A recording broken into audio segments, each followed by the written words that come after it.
My name is Michal. I'm from the Department of Slavonic Studies at Masaryk University, and today I will talk about my recently defended dissertation project focused on the development and transformation of Eurasianism during the Cold War. Here is the outline of my presentation. I will start with the structure of the project and give you some details about the topic, context, and methodology of the research. Then I will move on to the case studies, which represent the main body of the project. Here I will talk about Soviet historian Lev Nikolaevich Gumilev and the reception of his works by Russian nationalists between 1960s and 1980s.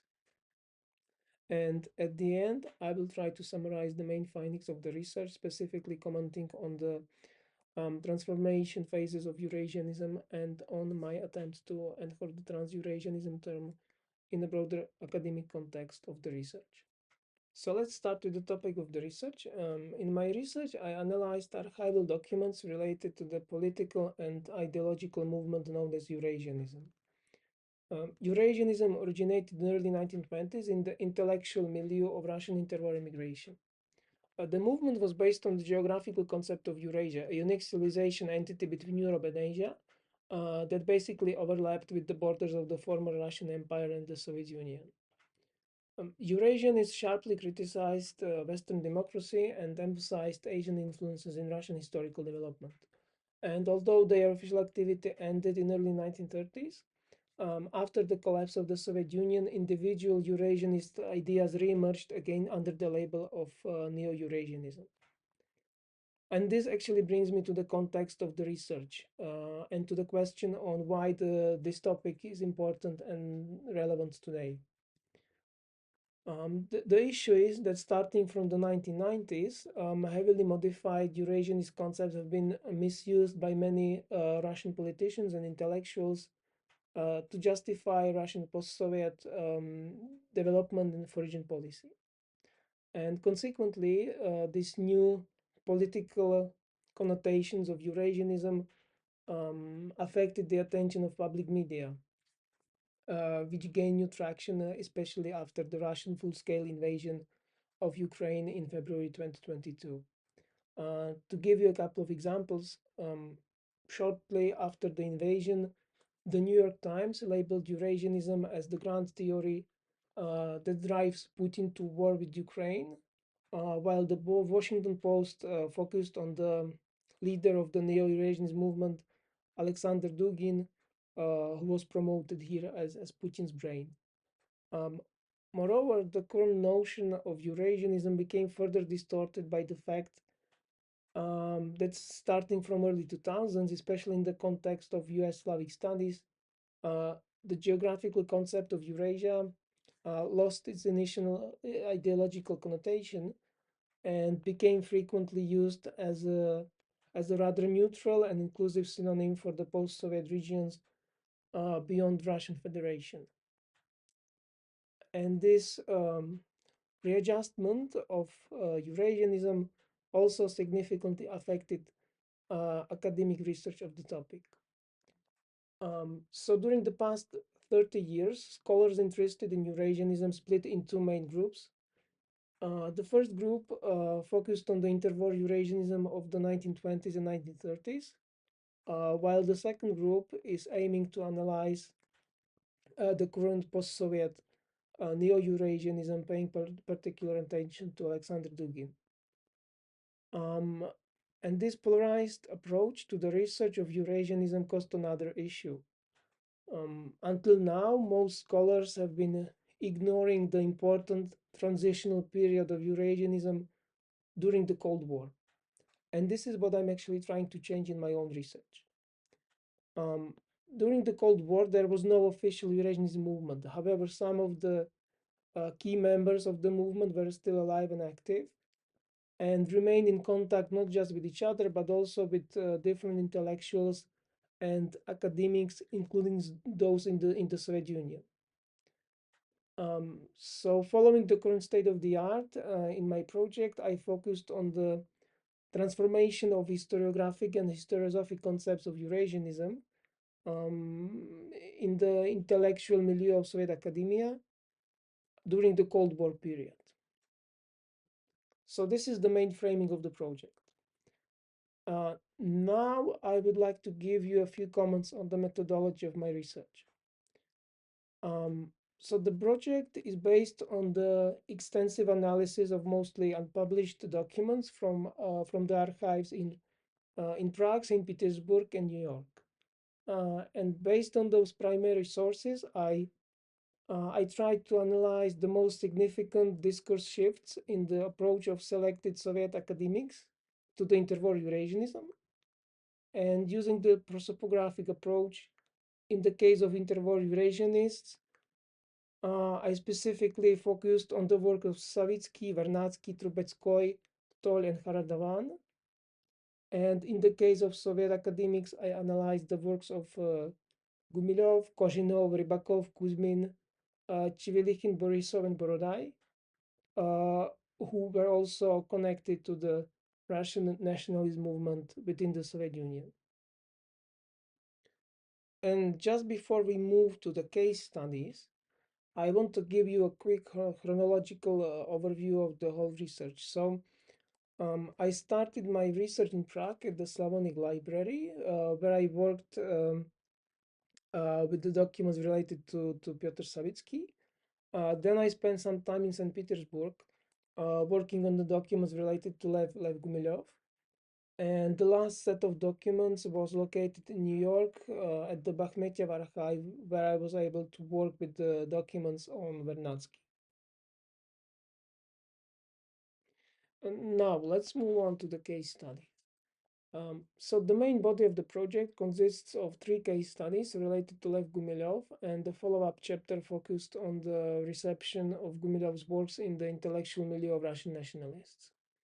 In the chapter dedicated to Gumilev, I aimed to illustrate how Gumilev gained the central position of an intellectual who allegedly resurrected the semi-forgotten Eurasianist concepts within the Soviet academia, while substantially diverging from the Savitsky and Vernadsky and radicalizing the main historiographic and historiographic concepts of interwar Eurasianism. So in the first case study, I analyzed Gumilev's interdisciplinary methodology of his research on Khazaria, which was conducted in the late 1950s and early 1960s. Gumilev gradually published the outcomes of his on-site expeditions in the series of articles titled Landscape and Ethnos. In those articles, Gumilev argued that the history of Khazaria was heavily influenced by the region's climatological changes related to the transgression of the Caspian Sea. Following the development of Khazaria, Gumilev also formulated several key aspects of his concept of ethnogenesis. And eventually, articles from the Landscape and Ethnos series served him as a foundation for his crucial theoretical monograph titled Ethnogenesis and the Earth Biosphere. Moreover, besides the methodological specificities, Gumilev's research on Khazaria also included a controversial revision of the political development of Khazaria. Specifically, Gumilev argued that the initial ruling elite of the Khazar Khaganate was overthrown by the Jewish intruders who derailed its natural direction and eventually led to its decline. This revisionist and rather anti-Semitic narrative soon attracted interest from the intellectual milieu of Russian ethnic nationalists, whose activity began in parallel with the Stalinization of the Soviet politics and public life in the mid-1950s. Another 2 case studies were focused on Gumilev's anti-Westernism presented in the 1970s in his revision of the Tale of Igor's Campaign and in his later reinterpretation of the Kulikovo battle published in the early 1980s on the occasion of the 600th anniversary of the event. And as in the case of Khazaria, Gumilev's interpretation of Kulikovo battle significantly derailed the historiographic concepts of interwar Eurasianism and radicalized its most recognizable aspects. And shortly after its publication, those articles provoked a heated discussion and paradoxically further supported the Gumilev's association with Eurasianism. The issue is that on one side, Gumilev faced heavy criticism from the established nationalist writers Vladimir Chevelikhin and historian Apollon Kuzmin, who accused Gumilev of so-called Russophobia and the propagation of dangerous and unacceptable Eurasianist ideology. On the other side, however, the visible and important figures of Russian nationalist movement, such as Vadim Kozhinov and writer Yuri Borodai, openly supported Gumilev's revisionist ideas. So this is actually the reason why in the follow-up chapter, I focused on the reaction of Russian nationalists, paying specific attention to Vadim Kozhinov, who attempted to modify Eurasianism in order to support his own nationalist narratives. And the case of Kozhinov is very important because his rather positive evaluation of Gumilev's work placed him in opposition to his colleagues from the Nash Savremennik journal, who actually accused Gumilev of already mentioned Russophobia. And this tendentious and shallow critique of Gumilev on one side, and the rather positive evaluation of his radicalized anti-Westernism on the other side, eventually resulted in several outcomes. The most important one was that despite the direct contradictions in the evaluation of Gumilev's Eurasianism by Russian nationalists, none of them even attempted to discuss the initial credibility of Gumilev's association with the movement. In all their arguments, positive and negative, Gumilev's association with Eurasianism was presented as a given fact that didn't require any further elaboration. And the ambiguity and flexibility of those conceptual development of Gumilev and Kozhinov became even more visible in the early 1990s, when Kozhinov actually began to comment on the Eurasianist texts while referencing the works of Gumilev published in Nash Savremennik, and promoting the thesis that the only genuine Eurasian people are ethnic Russians. So let's move on to the conclusions of my research. Overall, I argued that in the broader research of the Eurasianism, the Cold War period played a crucial role in the development and transformation of Eurasianism. And while retaining the same name and vocabulary in the post-Stalinist intellectual milieu, Eurasianist concepts began to be filled with different content and new associations. To be more specific, when analyzing the transformation of Eurasianism in Soviet academia, I was able to point out two important narrative shifts. First was an extreme radicalization of initial Eurasianist concepts in the works of Lev Gumilev. And then those already radicalized concepts were used and narrowed by Russian nationalists to support their own interests and ideas within the Soviet Union. And this was actually especially the case of Vadim Kozhinov. And then the Soviet Union collapsed. And Eurasianism began to be adapted to the new geopolitical situation in the form of the neo-Eurasianist movement led by Alexander Dugin. So those are my main observations, and of course this is not a complete picture because I was researching a quite specific milieu and concepts.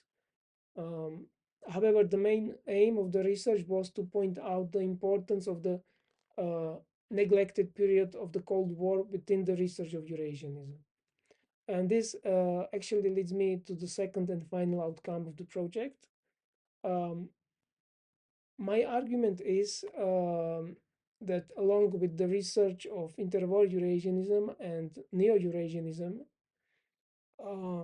there should be an equally important and diverse research on Eurasianism during the Cold War. So for now, I'm suggesting to use the term trans-Eurasianism, but the term itself is not that important. The main aim is to point out the significance of this transitional period of Eurasianism and hopefully to attract another researchers who would be willing and interested to research this topic of the Cold War Eurasianism in the future projects.